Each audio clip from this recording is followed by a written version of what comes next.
mystère de la vie. Bonjour chers internautes, bonsoir à vous. Nous tendons lentement et sûrement vers la fête de l'Iyam. Et vous savez, c'est une fête suffisamment importante pour nous, fils d'Afrique. C'est une fête très importante, surtout quand vous êtes béninois ou quand vous êtes de la culture IFA. Vous devez comprendre que la fête de l'Iyam est une fête très importante. Elle est une fête de cette envergure parce que l'Iyam va faire 256 jours dans le sol avant d'être récolté. Donc l'Iyam va parcourir les 256 maisons du Fa pour sortir, exactement comme un homme qui fait 28 jours fois 9 plus les 4 jours d'été. Vous allez trouver 256. Et c'est d'ailleurs pour ça qu'on dit une grossesse dure en général de façon moyenne 9 mois. Des petites anomalies ou bien des anomalies liées à la science contemporaine peuvent amener les médecins ou les gynécologues à dire que ça ne fait pas tel nombre de jours, ça ne fait pas tel nombre de jours. Mais jusqu'à aujourd'hui, aucune science, aucune machine du monde ne peut dire de façon réelle le jour de conception ou le jour le spermatozoïde et l'ovule se sont véritablement rencontrés. On ne peut pas. La science ne peut pas dire. Après 4e jour au moins, un certain nombre de comportements, un certain nombre de symptômes vont commencer par se présenter au sein de la femme, peut-être de façon énergétique. La femme même va commencer par sentir peut-être quelques dysfonctionnements à partir de ces énergies qu'elle maîtrisait bien.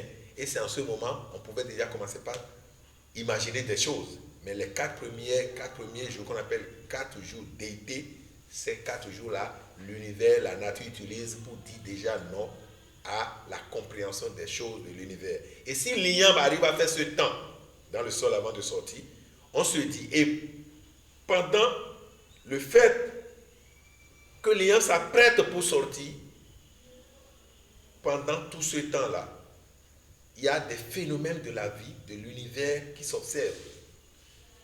Je vais citer par exemple la fête solsticiale d'été et une fête où la lumière d'abord va quitter et va revenir. Une fête qui montre la puissance de la fin et du début. Et les feuilles vont perdre leur puissance, les déités iront en conclave, donc on dit Yewelei fait. Et donc, c'est quand la nouvelle Iyam sort que tous ces déités-là, les puissances énergétiques-là, arrivent à un certain niveau. Et là, on se dit, il faut d'abord, avant que les humains ne mangent l'Iyam, il faudrait servir d'abord les déités. Et la première sphère énergétique qui doit profiter de cela, c'est d'abord Fa, qui prend la place exacte de Lissa dans le panthéon vaudou. Et donc, Fa d'abord va prendre, et maintenant les autres déités vont commencer par prendre. Et lorsque l'invisible profite de l'Iyam, puisque l'Iyam est considéré comme un animal, on immole aux déités. C'est pour ça qu'on dit, ils ont voûté.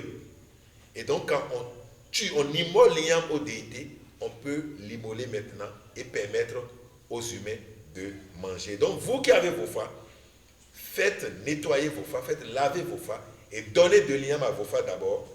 Et maintenant, vous pouvez manger parce que quand Fa mange, on suppose qu'il est capable d'aller donner aux autres déités. Et si vous en avez, donnez aux autres déités d'abord et vous pouvez en manger. Le rendez-vous pour nous, c'est le 14 août prochain, à partir déjà de 6 heures ici même, à l'ONG Chambre de la Paix, les Bokoros seront déjà présents, commencer les cérémonies. Nous allons rester là et fêter peut-être jusqu'à la soirée. À vous maintenant de décider. Venez avec votre femme, vous qui voulez profiter de cette cérémonie. Vous venez avec 20 000, le phare plus 20 000, et peut-être le nombre de tubercules d'igname que vous avez, frottez la tête avec, faites vos vœux, faites pour votre femme, vos enfants, votre entourage, ramenez ça. Je crois que si on ne paie pas quelque chose, on ne peut prétendre en gagner.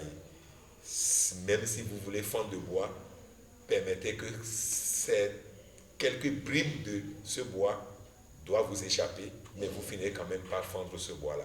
Et donc, il faut apprendre à perdre avant de gagner. Et lorsque vous faites ça, cela vous permet d'être sur vos pieds.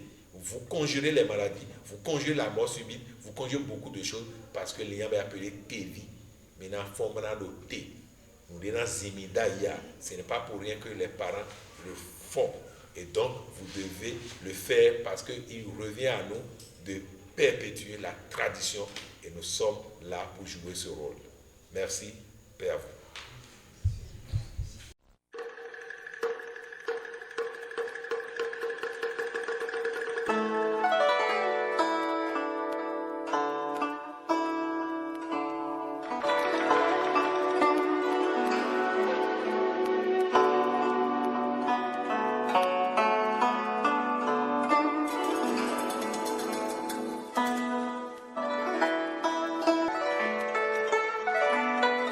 Mystère de la vie.